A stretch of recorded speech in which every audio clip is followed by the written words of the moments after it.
ओम विश्वानुदेव सवितरुद्रितानि परासु यद्भद्रं तन्नयासु। ओम भद्रं कर्णेभिः शृणुयाम देवा भद्रं पश्येमाक्षभिर्यजत्रा स्थिरैरङ्गैस्तुष्मासुस्तनूभिः विषेमहि देवहितं यदायुः। वेद प्रेमियों सभी श्रोताओं, संप्रति हम सब ऋग्वेद के पंचम मंडल के 48वें सूक्त की व्याख्या में प्रवेश करने जा रहे हैं। इस सूक्त में कुल 5 मंत्र संकलित हैं। सभी मंत्र जगती नामक छंद में हैं। मंत्र ऋषि प्रतिभानु आते और देवता विश्व देवा है। शीर्षक है प्रथम मंत्र का विद्युत वंदन। अब सर्वप्रथम संबंधित मंत्र का सत्स्वर पाठ हो जाए।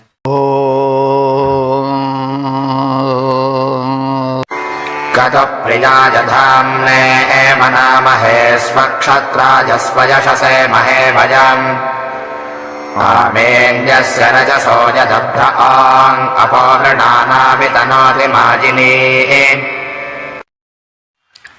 इस प्रथम मंत्र में विद्युत तेज का वंदन है। बिजली जो कि बादलों में रहती है वह अग्नि का ही एक रूप है, लेकिन वह तेज बड़ा प्रबल होता है। उसमें हजारों वाट बिजली की शक्ति होती है और उसका जल वर्षण में बड़ा हाथ रहता है। तो हमारी सनातन परंपरा है, वैदिक परंपरा है कि हम वंदनापूर्ण जीवन बिताते हैं। हमारे वेदोपनिषद शिक्षा देते हैं कि जीवन वंदनापूर्ण हो। समस्त प्राणियों में, समस्त जल चेतन वस्तुओं में दिव्य शक्तियां हैं और उस दिव्य परम शक्ति परमात्मा का तेज समाहित है, कहीं कम कहीं ज़्यादा। तो विद्युत में विशिष्ट तेज समाहित है। उसकी उपयोगिता है जल वर्षण में।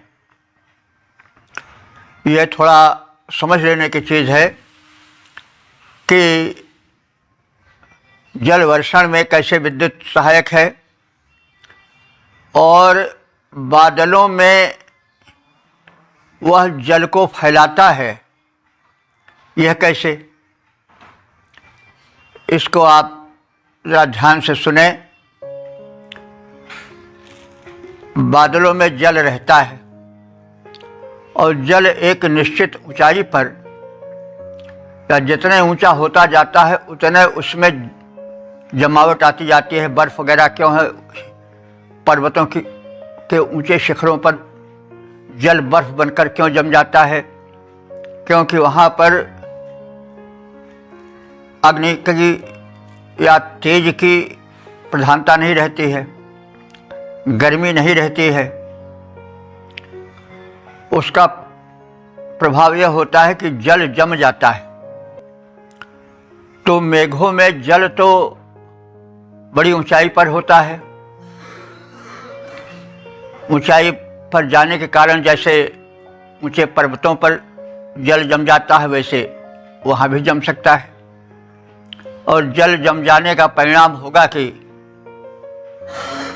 ये पत्थर का गिरना, जो पत्थर कभी बरसते हैं, वे पत्थर गिरते हैं तो कितना अनिष्ट होता है। हिमपात होता है तो वो पत्थर जो गिरते हैं वो पेड़ों को, फसलों को नष्ट कर देते हैं। तो इसीलिए गिरते हैं कि जब विद्युत शक्ति की ताप की कमी हो जाती है तो पानी आकाश में जमने लगता है बादलों में, तो ओले गिरने शुरू हो जाते हैं। और ओले गिरने पर कितना अनिष्ट होता है। वो छोटे छोटे रहते हैं, अगर बड़े बड़े टुकड़े गिरे तब तो सर फूट जाए आदमियों का। तो देखिए बिजली की कितनी उपयोगिता है। अगर विद्युत न होती, बादलों में बिजली की आग न जलती, तो ऊपर आकाश में दूरी पर छाया हुआ जो मेघ है उसमें जो भरा हुआ जल है वो जम जाता और जम करके बड़े बड़े टुकड़ों में गिरता तो क्या होता, संहार हो जाता, प्राणी मर जाते, फसलें चौपट हो जाती, वृक्ष टूट कर गिर जाते, उनकी टहनियाँ सब नष्ट हो जाती।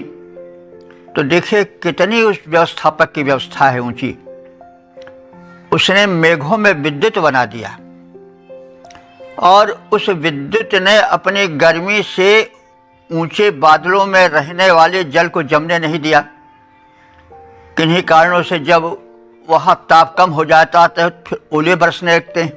अब बात स्पष्ट हो गई होगी कि किस प्रकार से बादलों में विद्युत की उपयोगिता है और बादल बनाने वाले ने, सारी व्यवस्था करने वाले ने, सृष्टि के उस नियामक ने बिजली बना करके कितना बड़ा उपकार किया। तो ऐसे विद्युत तेज की इसमें प्रार्थना की गई है, क्योंकि हमारे यहाँ सर्वत्र प्रार्थना युक्त जीवन की प्रधानता है। कोई वस्तु इसलिए नहीं ठुकराई जाती कि वह जड़ है। जड़ को हम ठुकराएंगे तो वो भी बदला लेगी। हम अपने वस्त्र को ठीक नहीं रखेंगे, अपने मेंटेन नहीं करेंगे कमरे को, सामान को, तो आप समझते हैं कि वे आपसे बदला नहीं लेंगे, वे आपकी बेइज्जती कराएंगे, आपको तकलीफ़ देंगे। जूता आपके पैर की पनाही है, लेकिन अगर उसमें आप उसको अनुचित ढंग से पहने हैं या उसको मेंटेन नहीं किए हैं तो पूरे समाज में आपकी कमी को बतावेगी, लापरवाही या मूर्खता या अभाव जो कुछ हो। तो कहने का मतलब प्रत्येक वस्तु की वंदना की गई। कुछ लोग सोचते होंगे ये क्या है, बिजली की वंदना, बादल की वंदना? नहीं, तो उसके प्रति एक लगाव होना चाहिए। और जब तक लगाव नहीं होता, अपनत्व तो नहीं होता, तब तक जो है वो व्यक्ति उसका पूरा लाभ नहीं ले सकता है। और यह भी होता है कि हम जिस चीज़ की वंदना करते हैं, ध्यान करते हैं, उसके गुणों का संक्रमण हमारे भीतर होने लगता है। बिजली तेजोमय है, हम उसका ध्यान करेंगे तो एक प्रकार से हमारे शरीर में तेज का संक्रमण होगा। तो इसी वैज्ञानिकता से यह मंत्र युक्त है जो ऋत्विज है वो कह रहा है, ऋषि कह रहा है कि वयम यानी हम सब स्वक्षत्राय, क्षत्र कहते हैं शक्ति को, अपने शक्तिवर्धन के लिए और स्वयशस्वी अपने को यशस्वी बनाने के लिए प्रियाय महे धामने, प्रियाय माने प्रिय लगने वाले उस विद्युत तेज को, और महे धामने, महे माने महनीय, धाम माने होता है तेज। वैसे धाम शब्द तो घर के लिए ज़्यादा प्रयुक्त होता है। कहाँ वो टूटी सी छानी होती, कहाँ विद्युत के सब धाम सुहाव, कहाँ कंचन के सब धाम सुहावते। तो धाम तो प्रायः घर के लिए आता है, लेकिन धाम शब्द तेज के लिए भी आता है। भागवत महापुराण का जो प्रारंभिक वंदना वाला मंत्र है उसमें कहा गया, धामना स्वयं निरस्तक हुकम सत्यम परम धीमहि। हम उस परम सत्य का ध्यान करते हैं जिसने अपने धाम से, धामना अपने धाम से माया के अंधकार को नष्ट कर दिया है। तो धाम का चतुर्थी है धामने। धामने माने तेज के लिए। तो हम उस प्रिय और महान तेज धारण करने वाले विद्युत तेज के लिए उम नाम है। किस प्रकार से स्तुति करें? कत उम नाम है, भला कैसे स्तुति करें? क्योंकि वह इतना प्रबल है, इतना महान है कि हमारे शब्द छोटे पड़ जाते हैं। इसलिए हम कैसे उसकी स्तुति करें? यानी वह बहुत महान है। यत माने क्योंकि उसने मायनी अपनी शक्ति से अमेन्य रजसा बिड़ाना, अमेन्य माने जिसकी माप न हो, यानी अपरिमित, रजसा हमारे अंतरिक्ष, में अंतरिक्ष को बिड़ाना माने चारों ओर से घेर कर, अभ्रे अपाम वितनोति, अभ्रे माने बादल में, अपाम माने जल को, वितनोति माने बिखरा देता है, फैला देता है। यानी अपरिमित अंतरिक्ष में चारों ओर से घिरे हुए बादलों में वह विद्युत तेज, वह विद्युत अग्नि बादलों में फैले हुए, अपाम माने जल को, वितनोत माने बिखेर देता है, उसको जमने नहीं देता है अपनी उष्णता से। तो यह उसकी परम महत्ता है।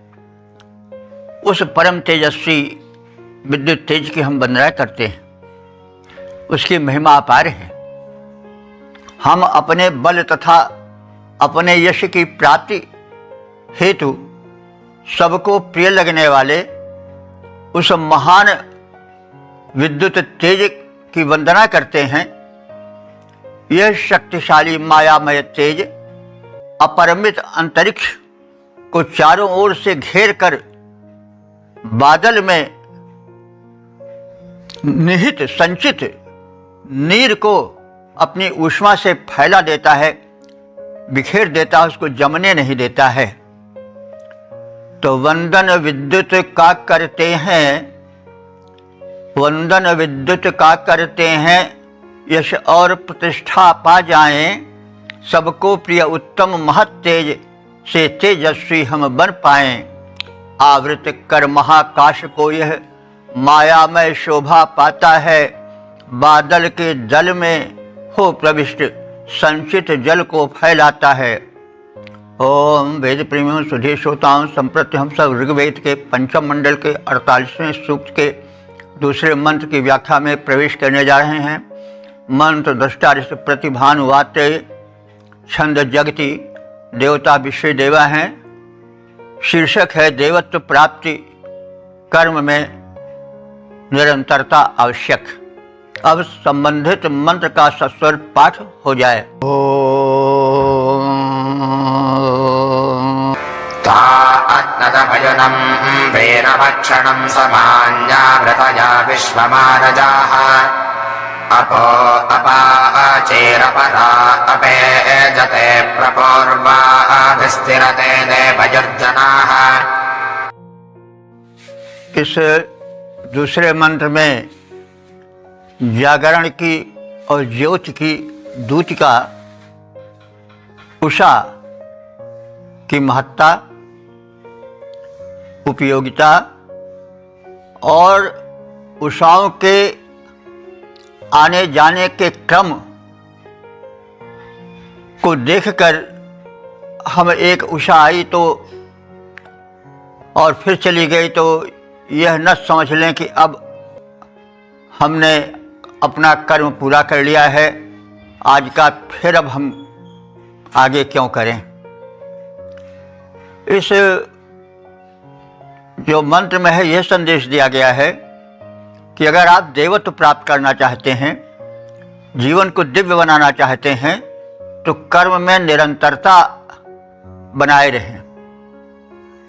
एक उषा आती है, दूसरी जाती है, फिर आती है, फिर जाती है। तो इस आने जाने के क्रम को हम कर्म के पूर्ण विराम के रूप में न देखें। एक उषा काल में हमने कर्म प्रारंभ किया तो फिर वो कर्म जब तक पूर्णता न प्राप्त कर ले तब तक हम प्रत्येक उषा में कर्म के प्रवाह को रोके नहीं। कर्म निरंतर चलता रहे तभी दिव्यता मिल सकेगी। तो इन्हीं भूमिका के पृष्ठभूमि पर हम अर्थ को समझने की चेष्टा करें। उषाएं आती हैं, जाती हैं, ताह उन आने जाने वाली उषाओं ने वीर व क्षणम वयुम्ना अन्नत, वीरों में उत्साह बढ़ाने और कर्म जाल को विस्तार करने का संदेश दिया। एतदर्थो आई सामान्या वृत्तया ऐसे समय में हम सबके आचरण सम्यक रूपेण आचरित हों, संचरित होते रहें, चलते रहें। विश्वम रजः आ, विश्वम माने संपूर्ण, रजः कहते हैं लोक। तो संपूर्ण लोकों में ये उषाएं व्याप्त हो जाती हैं।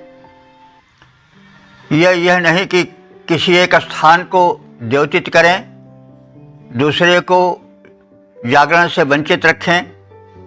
वे समदर्शी हैं, सर्वत्र अपने तेज को समान रूप से, ज्योति को समान रूप से फैलाती हैं, समान रूप से जागरण का संदेश देती हैं। और देवयु अवा, देव बनने के लिए ये मनुष्य को प्रेरित करती हैं। तो इस प्रेरक क्षण में, इन प्रेरक क्षणों में अपराह उषा चीह अप इजते, तो एक उषा आई तो हम उसके चले जाने पर कर्म विमुख न हो, बल्कि अपह माने कर्म के प्रवाह को पूर्वाभिप्रति लेते, जैसे पहले चला रहे थे वैसे अन्य आने वाली उषाओं में कर्म जाल को फैलाते रहें। हम उषाओं के आने जाने को एक कर्म का विराम न समझें। हाँ, क्षणिक विराम कामा के रूप में, अर्थ विराम के रूप में भले देख लें थोड़ा विश्राम करने के लिए, लेकिन कर्म में पूर्ण विराम न हो। कर्म में निरंतरता सदैव बनी रहे, तभी दिव्यता हमारे जीवन में आ पाएगी। उन उषाओं ने जो आ करके वीरों को कर्मों में लगाती रहती हैं, उनमें उत्साह उत्पन्न करती रहती हैं। एक समान प्रकाश संपूर्ण प्राणियों में, संपूर्ण लोकों में फैलाती रहती हैं। ऐसे वातावरण में देवत्व प्राप्ति के अभिलाषी मनुष्य एक उषा के चले जाने पर अपने अधूरे यज्ञ कर्म को, कर्तव्य को आगामी उषाओं में फैलाकर अपने को शुभ कर्मानुष्ठान में संलग्न करते हुए आगे प्रगति करते चलें। एक उषा आई, चली गई, तो हम उस उषा काल में यज्ञ कर्म किए, शुभ कर्म किए, अब वहीं पर हम पूर्ण विराम न लगा दें। आगे अन्य आने वाली उषाओं में भी हम समान रूप से कर्मठ बने रहें। ये उदित उषाएं शुभ कर्मानुष्ठान बढ़ाती रहती हैं। शुभ कर्म चले इस हेतु ज्योति आवरण बिछाती रहती हैं। देवत्व प्राप्ति अभिलाषी जन जब एक उषा छिप जाती है, तोड़ देते कर्म श्रृंखला वे। दूसरी उषा जब आती है तो कर्म की श्रृंखला टूटनी नहीं चाहिए, उसमें नैरंतर्य बना रहना चाहिए। ओम वेद प्रेमियों, सुधीर श्रोताओं, संप्रति हम सब ऋग्वेद के पंचम मंडल के 48वें सूक्त के तीसरे मंत्र की व्याख्या में प्रवेश करने जा रहे हैं। मंत्र दृष्टा प्रतिभानु आत्रेय, छंद जगति, देवता विश्व देवा हैं। शीर्षक है आयु के क्षीणत्व का कथन। अब संबंधित मंत्र का सर्वप्रथम सस्वर पाठ हो जाए। आग्रावभिर्हन्येभिरक्त्वभिर्वरिष्ठं वज्रमाजिघर्तिमाजिने शतं वाजस्य प्रचरन् स्वेदमे संवर्तयन्तोऽपि च वर्तयन्नः। यह तीसरा मंत्र यह शिक्षा देता है कि प्रकृति में एक निरंतरता है। दिन एक निश्चित समय पर आता है, रात एक निश्चित समय पर आती है, और दिन भी चला जाता है, रात भी चली जाती है एक निश्चित समय के अनुसार। प्राणियों की आयु क्षीण भी होती जाती है, लेकिन कर्म जाल कभी रुकता नहीं। सूर्य का आना, अस्त होना, दिन होना रात होना, यह चक्र निरंतर चलता रहता है। तो इस चक्र के चलने से मनुष्य की आयु क्षीण होती है, लेकिन कर्म क्षीण नहीं होना चाहिए। कर्म में एक निरंतरता रहनी चाहिए, क्योंकि देव शक्तियाँ जो हैं वो निरंतर एक क्रम में आती हैं जाती हैं, कभी अपने कर्म को रोकती नहीं है। जो इंद्र है, परम शक्ति है, वह भी सोमपान करता है, शक्ति संचयन करता है, सोती हुई शक्ति को जागृत करता है और लोक कल्याण में अपने वज्र को उठा करके विरोधी मायावी शक्तियों को नष्ट कर चलता है। तो इस प्रकार से इस मंत्र में शिक्षा दी गई है कि मनुष्य को कर्म से विरत नहीं होना चाहिए, कर्म करते रहना चाहिए, क्योंकि दिव्य शक्तियाँ जो हैं वो कर्म में संलग्न रहती हैं। यह बात भले है कि प्रति क्षण, प्रतिदिन, प्रति निशा मनुष्य की आयु क्षीण होती जाती रहती है, लेकिन इस पर ध्यान नहीं देना चाहिए। है तो प्रकृति का क्रम है। प्रकृति को देख करके हम अपने कर्म में कभी रुके नहीं, क्योंकि प्रकृति कभी अपने कर्म में रुकती नहीं है। इसी संदर्भ को लिए हुए यह मंत्र है, यश शतम वा, जिस सूर्य की सैकड़ों किरणें संवर्तयन्तः प्राणियों की आयु को कम करती हुई चलती हैं, अर्थात सूर्य उदय हुआ, अस्त हुआ, किरणों का प्रसार हुआ, फिर संकुचन हुआ, इन सब में क्षण क्षण मनुष्य की आयु बीतती ही जाती है।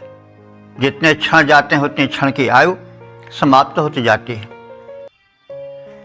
तो इस प्रकार से ये जो सूर्य देव हैं वो दिनों के चक्र को चलाते रहते हैं और इस प्रकार से स्वे दबे प्रचरण अपने घर अर्थात दिलोक में चले जाते हैं। पृथ्वी घूमती रहती है, सूर्य भी उदित और अस्त को प्राप्त होते रहते हैं। अहन ने भी अक्तु भी, अहन अहन कहते हैं दिन को, अक्तु कहते हैं रात को। अहन ने भी अक्तु भी, दिन और रात बराबर आते और जाते रहते हैं। इसी संदर्भ में ग्रावा भी पत्थरों से कूटकर निकाले गए सोमरस को पी करके मायिनी मायावी वृत्तासुर पर इंद्र वरिष्ठम वज्रम आजिघर्ति अपने श्रेष्ठ वज्र का प्रहार करता है। तो वृत्तासुर के विषय में बताया गया है, यह वह दानवीय शक्ति है जो निगेटिव एनर्जी पैदा करती है, नकारात्मक सृष्टि के विकास में अवरोधक शक्ति बनकर आती है।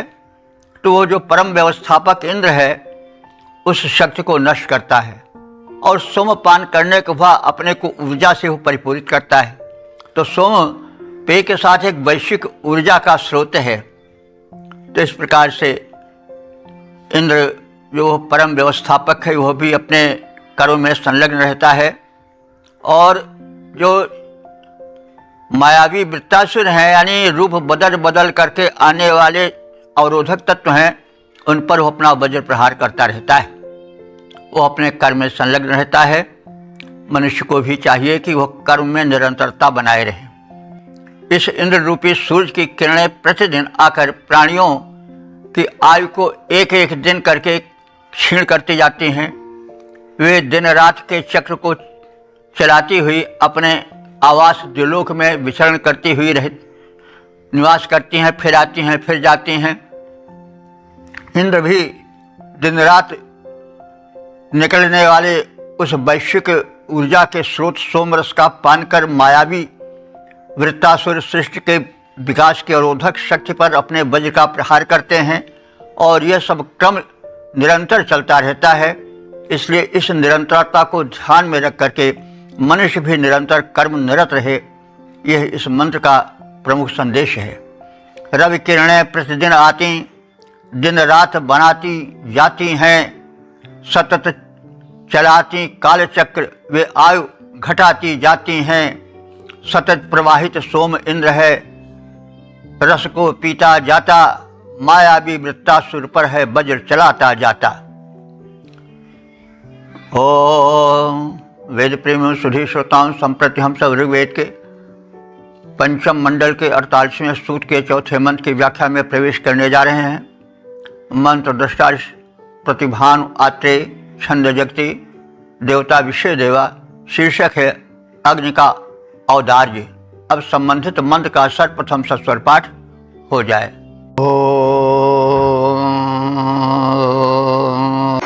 तामस्य रेतिम्बरशौरिभप्रत्यनेकमख्यं भुजे अस्य वर्पसः स चायदि पितुमन्तमिभक्षयं रत्नं दधाति भरभूतजेभिषे।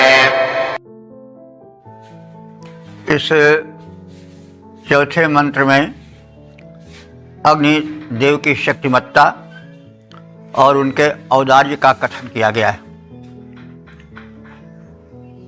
अग्निदेव बड़े तीक्ष्ण हैं, तेजस्वी हैं, रूपवान हैं।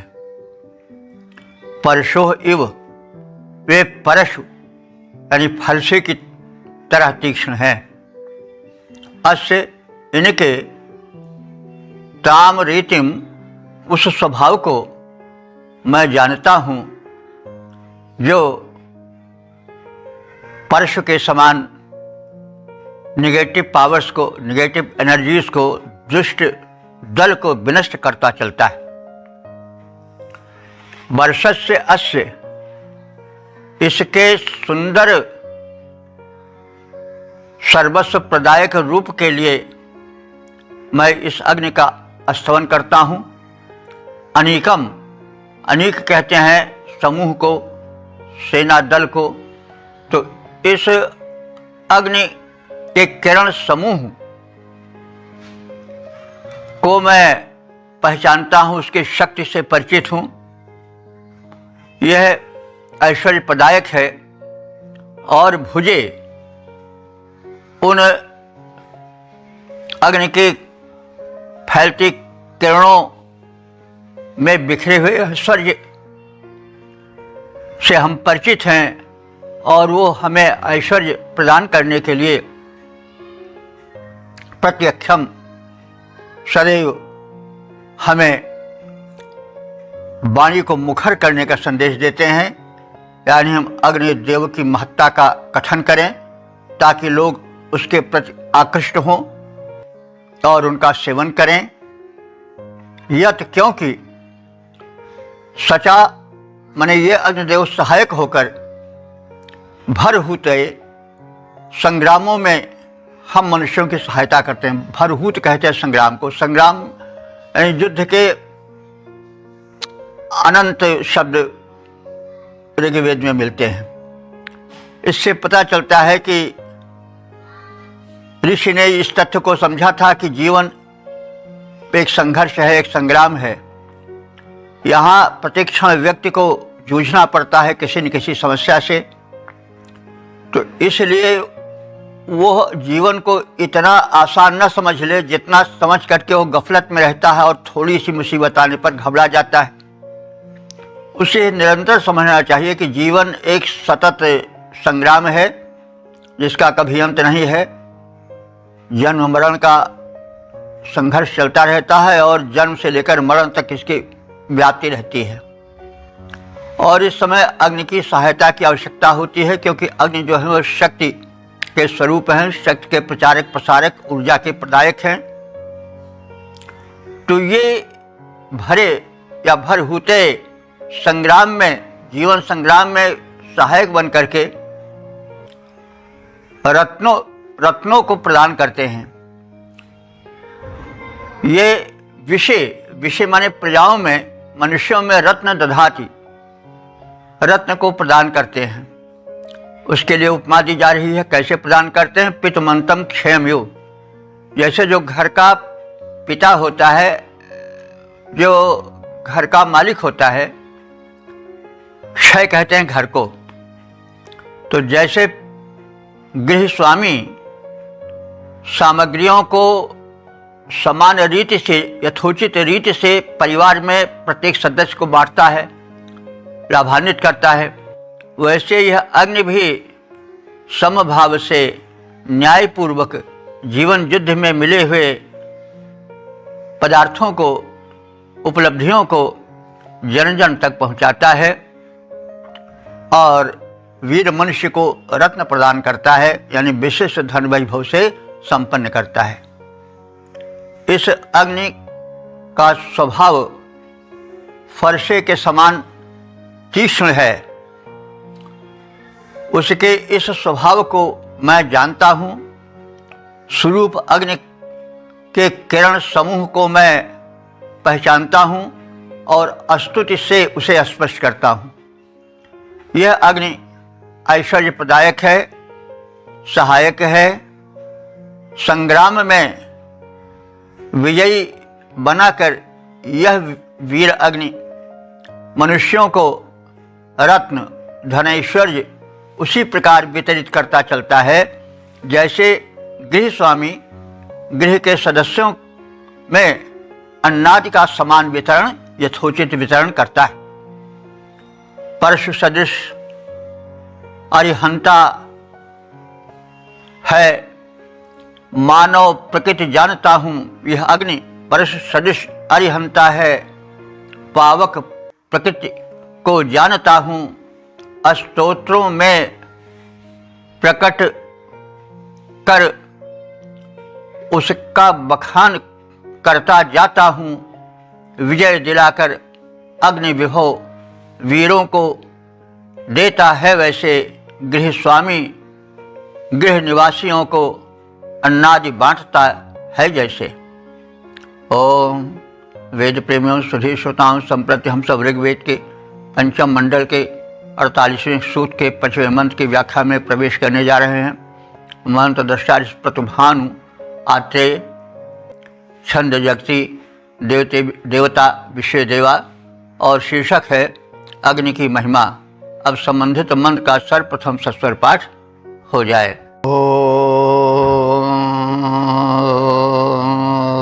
सजिह्वया चतुरनेकरञ्जते चारुपसा नो वरुणो यतन्नरिम् न तस्य विद्मपुरुषत्वता भयं यतो भगः सविता दातिवार्यम्।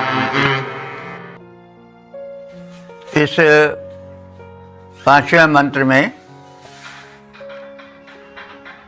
अग्निदेव की महत्ता का, उनके पराक्रमी उपादेय रूप का सम्यक चित्रण है। अग्नि ऊर्जा के स्रोत हैं, परमात्मा के तेजोमय रूप हैं और परमोपयोगी हैं। इसीलिए इंद्र के बाद जिस दिव्य शक्ति की सर्वाधिक स्तुति है, जिसके विषय में सर्वाधिक सूक्त हैं, वह है अग्नि।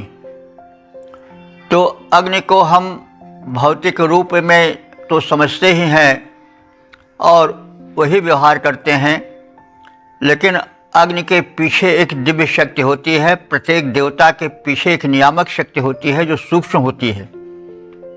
उस शक्ति पर हम विचार नहीं करते हैं। जो लपटें हैं, अंगारे हैं, ये अग्नि के बाह्य रूप हैं। वे हमें भले जड़ प्रतीत होते हों, लेकिन उसके पीछे जो नियामक शक्ति होती है वो सूक्ष्म है और चेतन है, सर्वशक्तिमान है। तो अग्नि की महत्ता से हम सभी परिचित हैं। अग्नि अगर न रह जाए तो जीवन नहीं रहेगा। अग्नि का सर्वत्र प्रसार है। वह अंधकार को विनाश करने के लिए दीपक की ज्योति बनकर हमारे घर को प्रकाशित करता है।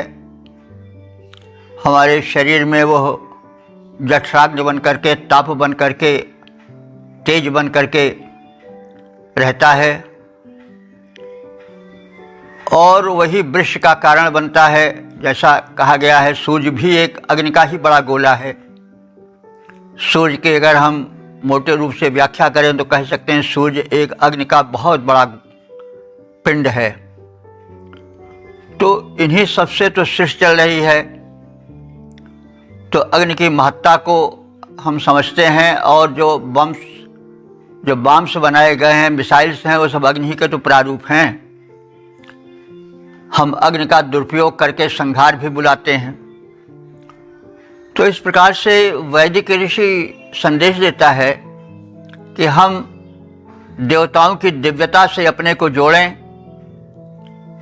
उनका यथोचित प्रयोग करें, अपने जीवन को प्रगतिमय बनावें।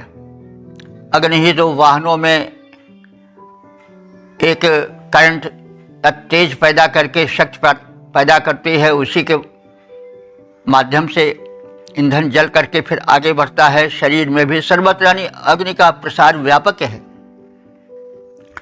उसकी महत्ता, उसकी शक्तिमत्ता,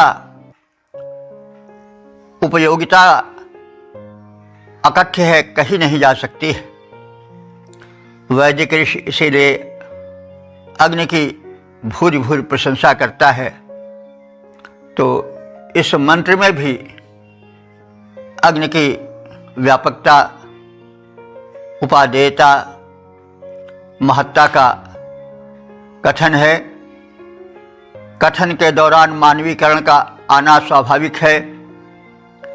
जब काव्यमयता आती है तो मानवीकरण अपने आप उतर आता है, और अग्नि के या कोई भी हो उसके हाथ, पैर, मुख, जिह्वा आदि का भी चित्रण होता है। तो इस प्रकार से हम अग्नि की महत्ता का अवबोधन करते हुए उसे से संबंधित इस मंत्र पर ध्यान दें। चतुर्निका, यह अग्नि जो है चारों ओर ज्वालाओं को फैलाने वाला है। चतुर अनिका है, चारों ओर इसकी ज्वालाओं की सेना फैली रहती है। जैसा हम कह आए हैं, जल में, थल में, नभ में, बादल में, शरीर में, प्राणियों के सर्वत्र अग्नि का प्रसार है।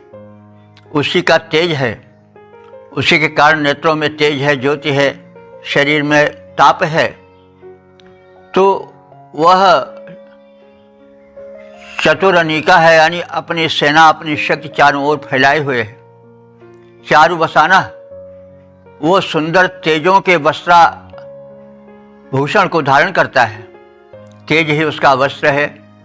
तो अग्नि सुंदर तेज के आवरण को धारण करता फिरता है। वरुणा, वह वरुण है। तो वरुण यहाँ देवता न मान करके अगर उसके हम शाब्दिक अर्थ को लें तो अच्छा होगा। वैसे हम कह सकते हैं कि वरुण है, यानी वरुण के समान शक्तिमत्ता से युक्त है। लेकिन वरुण शब्द का अर्थ होता है वर्णीय, जिसको सहर्ष स्वीकार करके उपासना की जाए वह वर्णीय है। तो वर्णीय ही से वरुण बना है। तो अग्नि जो है वो वरुण है, यानी वर्णीय है, उसकी महत्ता स्वीकार करने योग्य है। अरिम यतन, यह अग्नि जो है शत्रुओं को मारने वाला है।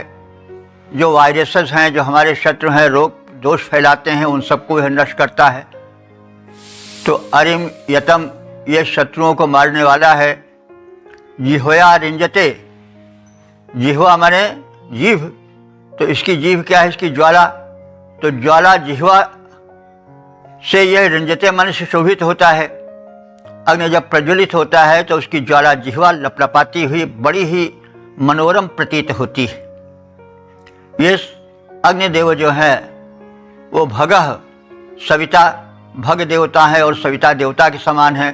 अथवा शब्दार्थ लें तो भग माने ऐश्वर्यवान, और सविता का मूल अर्थ होता है प्रेरक।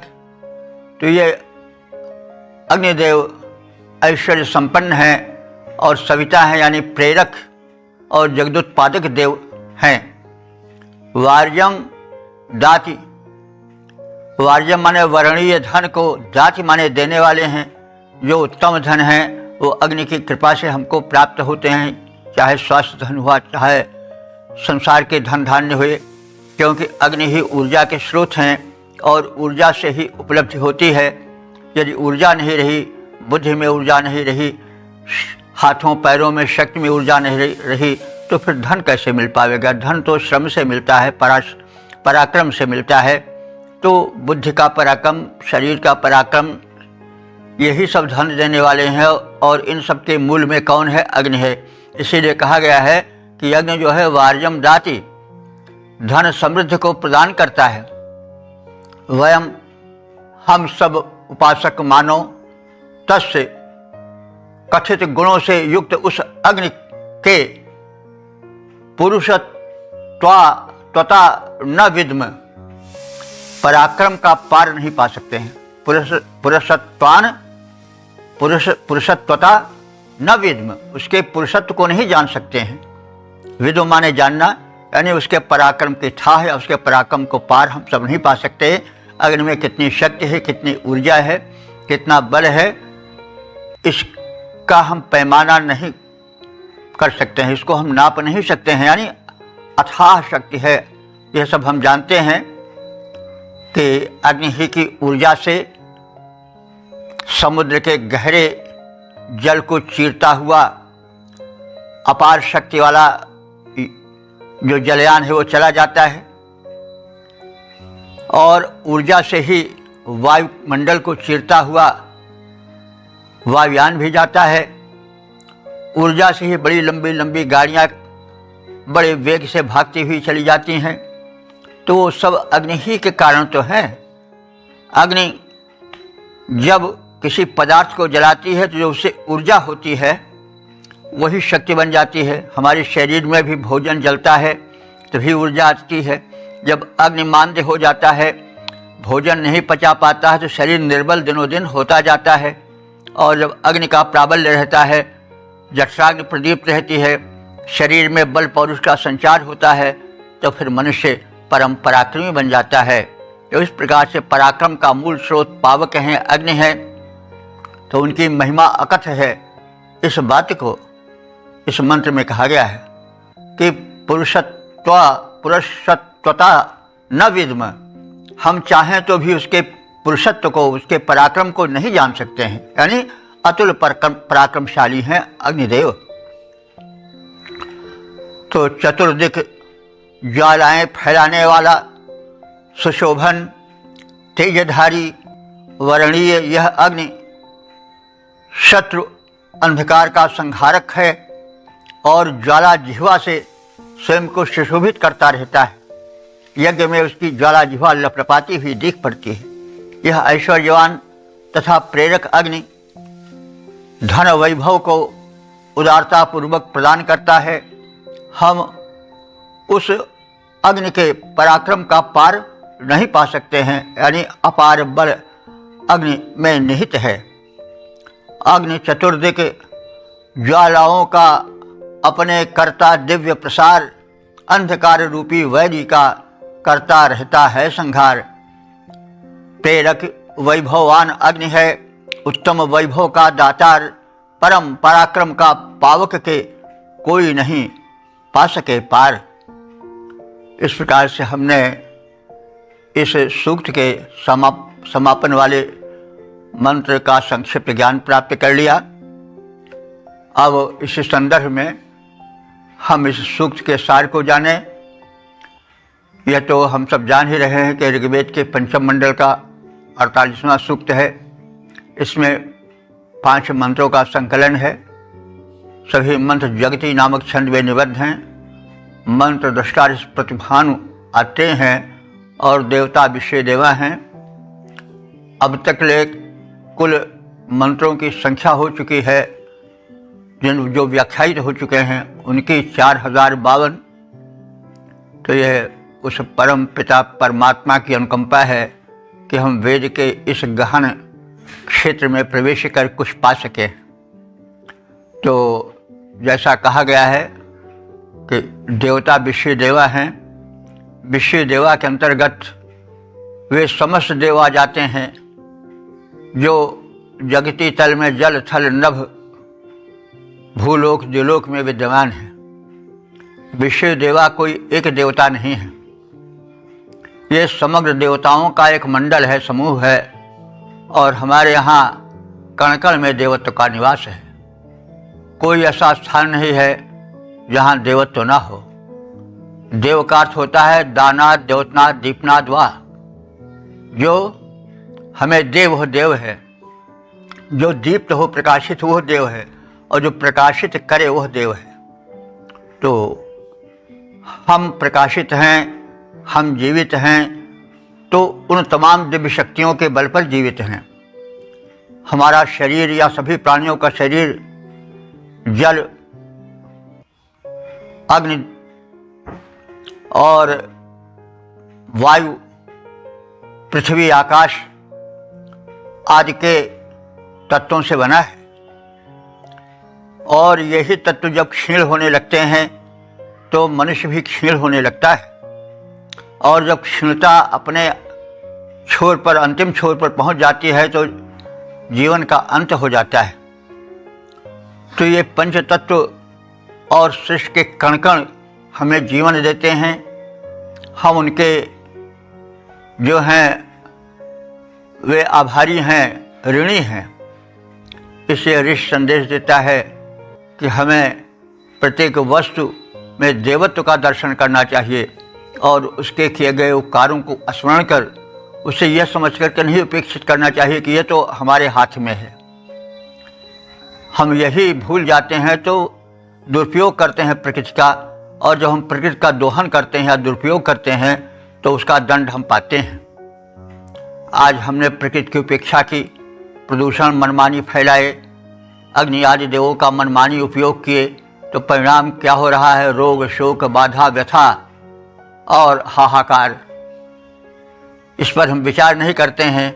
हम केवल एक दूसरे को दोष दे करके ही संतुष्ट हो जाते हैं, लेकिन उस तत्व के भीतर प्रवेश करके सूक्ष्म विचार नहीं करते हैं।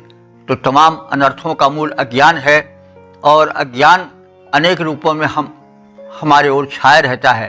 हम किसी तथ्य के सूक्ष्मता को जब नहीं पहचानते हैं, वेद में क्या दिया गया है, सबको चेतन माना गया है और सभी शक्तियों की, सभी तत्वों की उपासना की, उनके साथ मैत्री भाव की कामना की गई है, संदेश दिया गया है, तो हम उसकी ओर ध्यान नहीं देते हैं। हम समझते हैं तो बकवास है। यह हमारी सबसे बड़ी त्रुटि है, भूल है, अपराध है, जिसका कि हम प्रतिपल जो है वह कुपरिणाम भोग रहे हैं। तो हमें वैदिक संदेश पर ध्यान देना चाहिए। विश्व देवा के अंतर्गत समस्त देव हैं। इस सूक्त में विद्युत देवता की सर्वप्रथम प्रार्थना की गई है। जैसा कहा गया है, विद्युत का बड़ा महत्व रहता है। अगर विद्युत न हो बादलों में तो ऊंचे आकाश में छाए हुए बादल में जो जल भरा है वो जम जाए और फिर बर्फ बन जाएगा, और फिर ओले तो छोटे छोटे गिरते हैं, फिर बड़े बड़े गिरने लगेंगे, किलो, 2 किलो, 4 किलो, 10 किलो के, और फिर जहाँ गिरेंगे वहाँ संहार कर देंगे। तो कहने का मतलब विद्युत का कितना महत्व है। वो जल को जमने नहीं देता है और वृष्टि का कारण बनता है।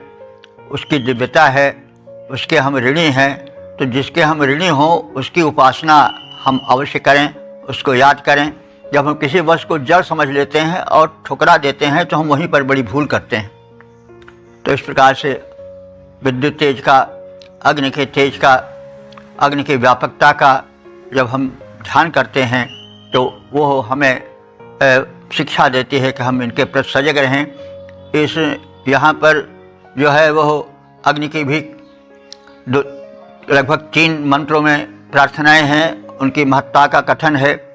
इसके अतिरिक्त पवन देवता का, वायु देवता का और सूर्य की किरणों का, इंद्र देवता का भी स्तवन है। और ये सब दिव्य शक्तियाँ हैं। इनको स्मरण करना और इनसे अपने जीवन को ज्योतित करना हमें चाहिए। इसका संदेश हमें प्रत्येक मंत्र में मिलता है। विविध रूपों में जो पृथ्वी हैं, आकाश हैं, सूर्य हैं, चंद्र हैं, वायु हैं, ये सब देवत्व से युक्त हैं और इनको देव मानना चाहिए। ये हमारी भूल है कि हम बस एक उस अदृश्य को ही बस माने और मनवन करें, हम सूर्य के आगे सिर न झुकावें। ये कितनी भूल है। अरे भाई, वो देव कहाँ पर है, किसी ने देखा है? हम कहते हैं बस उसी के आगे हम उसी को मानेंगे। अरे भाई, वो कौन है, तुमने उसको देखा? कोई नहीं। अरे भाई, सातवें आसमान पर कहीं होता अगर वो, तो लोग अब तक ले पहुंच जाते वहां। कहीं किसी इसमें कल्पना है कि वो फरिश्ते उसको उठाए हुए हैं अपने किसी पीनस पर या डोली टाइप के उस पर, और वो बैठा हुआ है सातवें आसमान पर, सब कुछ कर रहा है। अरे भाई, कहीं आसमान में होता तो आजकल स्पेस में लोग जा रहे हैं वहाँ खोज न लाते। तो ये तो एक चाहे जिस घर में हो, अब से सैया पर से सोए हुए हैं, तो अब ये मतलब एक उसके पीछे रूपक है। अगर क्षीर समुद्र कहीं होता तो मनुष्य पहुँच न जाता वहाँ। कोई सोया नहीं हुआ, कैलाश पर कोई नहीं रह रहा है, लोग कैलाश की यात्रा करते हैं। तो ये तो एक मनुष्य की कहीं न कहीं स्थापित की हुई बात है। प्रत्येक धर्म में यह है, तो ठीक है, उसको मानना बुरा नहीं है, लेकिन उसमें कट्टरता बुरी है। हम और बात को सुने ही नहीं। सूर्य नमस्कार कितना उपयोगी आसन है, तमाम लोग उसको इसलिए नहीं करते हैं, कुछ धर्ममतावलंबी, कि हम अगर ऐसा करेंगे तो हम दोषी होंगे, क्योंकि खुदा को ही या ईश्वर को ही मानना चाहिए, उसी के आगे सिर झुकाना चाहिए। तो ये कितनी मतलब भूल है। अरे सूर्य से तो हम जीवन पाते हैं। सूर्य अगर न रह जाए तो जिंदगी नहीं रहेगी। तो उसी शक्ति, वही तो शक्ति है भाई। शक्ति तो एक में निहित रहती है। जैसे सम्राट है, कोई प्रधानमंत्री है, कोई प्रेसिडेंट है, तो शक्ति किसी एक में है, लेकिन वो शक्ति वितरित है ना।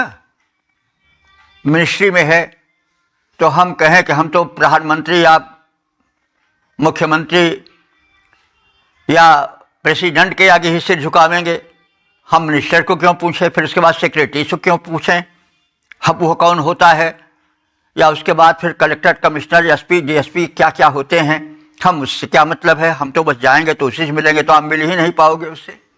कोई चाहे कि प्रधानमंत्री से मिले तो ऐसे मिल ही नहीं पावेगा, प्रेसिडेंट से ऐसे मिल ही नहीं पावेगा। लेकिन उनके जो अन्य शक्ति से प्राप्त हैं अधिकारी, उनसे तो हम मिल सकते हैं, अपना निवेदन कर सकते हैं और उनके निवेदन से हम आगे बढ़ सकते हैं। तो भाई, यह दृष्टिकोण तो मेरे विचार से एक बड़ा वैज्ञानिक दृष्टिकोण है। अब यह सोच करके कि हम बस उसी से मिलेंगे, हम कहेंगे तो प्रधानमंत्री से कहेंगे, हम कहेंगे तो राजे से कहेंगे, दूसरे से कहबे नहीं करेंगे, दूसरे से नमन ही नहीं करेंगे, तब तो फिर इससे बढ़कर कोई मूर्खता है। हम एप्लीकेशन देते हैं कलेक्टर को, कमिश्नर को, एसपी को, पुलिस स्टेशन के अधिकारी को, दरोगा को या किसी को, तो उसी को सर करके संबोधित करते हैं ना। अब कहें हम उसको एप्लीकेशन देंगे ही नहीं, तो फिर पड़े रहो। हम देंगे तो प्रधानमंत्री को ही देंगे, हम देंगे तो राजा को ही देंगे। तो ये तो एक मेरे विचार से या सूक्ष्मता से सभी विचार करें तो सिद्ध है कि भाई हर शक्ति का विभाजन है। तो हम सबके आगे सिर झुकावें, हम सबको एक दृष्टि से देखें और जहाँ पर जैसा व्यवहार उचित हो वैसा करें। ये नहीं कि हम डूब जाएं लेकिन हम नौका को ना पकड़ें। अरे भाई, नदी में नौके जो सहारा है वही तो ईश्वर है। अगर उस नौका को नहीं संभालोगे, डगमगा दोगे, एकंगी कर दोगे तो डूब जाओगे।